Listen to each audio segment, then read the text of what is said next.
Meaning of final accounts को समझने से पहले आप इंट्रोडक्शन टू फाइनल अकाउंट्स के वीडियो को देख लेना, ताकि आप मीनिंग ऑफ फाइनल अकाउंट्स को अच्छे से समझ सको। ये समझ में आ गया तो स्टार्ट करते हैं और समझते हैं कि यहां पर क्या लिखा है। तो यहां पर लिखा है final accounts are the accounts which are prepared at the end of each financial year that is 31 March. तो ये हमने इंट्रोडक्शन में ही समझ लिया था कि फाइनल अकाउंट्स को हर फाइनेंशियल ईयर के एंड में प्रिपेयर किया जाता है। It is the last step of financial accounting process. तो final accounts financial accounting process का लास्ट स्टेप है। इसके बाद स्टार्ट होता है मैनेजमेंट अकाउंटिंग। ये समझ में आ गया। After the trial balance is prepared, next step in the accounting process is preparation of final accounts.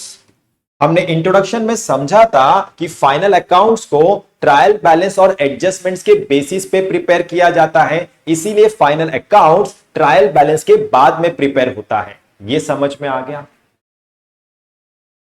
Which includes trading and profit and loss account and balance sheet. तो ये हमने introduction में ही समझ लिया था कि फाइनल अकाउंट्स में trading account, profit and loss account और बैलेंस शीट होता है।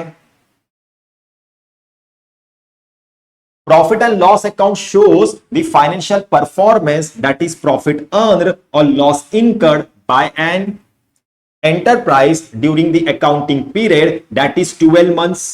तो हमने इंट्रोडक्शन में समझा था कि फाइनल अकाउंट्स को फाइनेंशियल परफॉर्मेंस और फाइनेंशियल पोजीशन फाइंड आउट करने के लिए प्रिपेयर किया जाता है, और profit and loss account business के पूरे साल का फाइनेंशियल परफॉर्मेंस शो करता है। मतलब बिजनेस ने 1 अप्रैल से लेकर 31 मार्च तक कितना प्रॉफिट कमाया है, कितना नुकसान किया है, इसे profit and loss account show करता है। ये समझ में आ गया। तो जब आप profit and loss account prepare करोगे तो आपको प्रॉफिट एंड लॉस के ऊपर फॉर द ईयर एंडेड 31 मार्च लिखना है।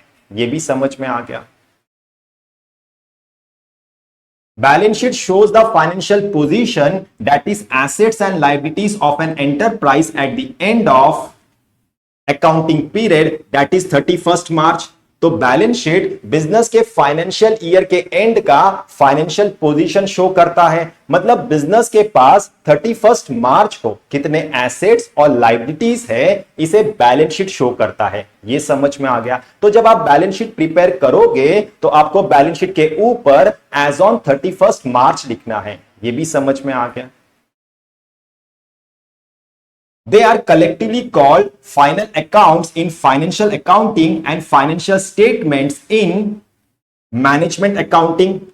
तो trading account, profit and loss account और बैलेंस शीट को फाइनल अकाउंट्स कहा जाता है फाइनेंशियल अकाउंटिंग में, और फाइनेंशियल स्टेटमेंट्स कहा जाता है मैनेजमेंट अकाउंटिंग में। ये भी समझ में आ गया। और मैनेजमेंट अकाउंटिंग में ही trading and profit and loss account को इनकम स्टेटमेंट कहा जाता है और बैलेंस शीट को पोजीशन स्टेटमेंट कहा जाता है। ये भी समझ में आ गया। तो यहां पर आपको मीनिंग ऑफ फाइनल अकाउंट्स अच्छे से समझ में आ गया होगा।